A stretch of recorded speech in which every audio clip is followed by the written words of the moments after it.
گوجری زبان میں اپڈیٹ سنیے۔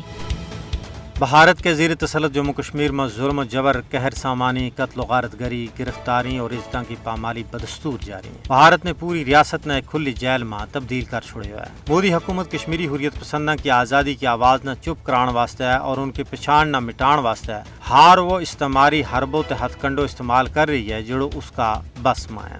مقبوضہ ریاست جموں کشمیر میں بے گناہ عوام کے خلاف بھارت کا وحشیانہ اقدامات نے صورتحال نہ مزید سنگین بنا دیتو ہے۔ مقبوضہ ریاست جموں کشمیر کا لوگ ادارہ جاتی ریاستی جبر کی وجہ نال انتہائی سنگین صورتحال میں زندگی کا تلخ ایام گزارے ہیں، لیکن اتنا ظلم و جبر اور قہر سامانی کے باوجود جموں کشمیر کا لوگ ہونویں اقوام متحدہ کی قراردادوں کا نفاذ کا اڑیکوان ہے۔ ویسے تو کشمیر کا لوگ 1947 تو بھارتی ظلم و بربریت کو شکار ہیں، لیکن 5 اگست 2019 میں بھارت کی طرفوں کشمیر کی خصوصی حیثیت کا خاتمہ تو بعد انسانی حقوق کی خلاف ورزیاں میں غیر معمولی بد ہوئی ہے۔ بھارت نے ڈومیسائل کا قانون میں یک طرفہ طور پر غیر قانونی تبدیلی کر کے لکھاں کی تعداد میں غیر ریاستی ہندوؤں نہ اقامتی اسناد تھما چھڑے ہیں، جس کو مقصد کشمیر میں آبادی کا تناسب نہ بٹانو ہے۔ اردو کی جگہ ہندی زبان نہ رائج کرنو، ریاستی چنڈا نہ ختم کر کے بھارتی چنڈو چاڑنو، مسلمانوں کی شاندار تاریخ اور تاریخی مقامات کا نامہ کی تبدیلی، متنازع حلقہ بندی، ملازمین کا حقوق پر شب خون مارنو، وہ اقدامات ہیں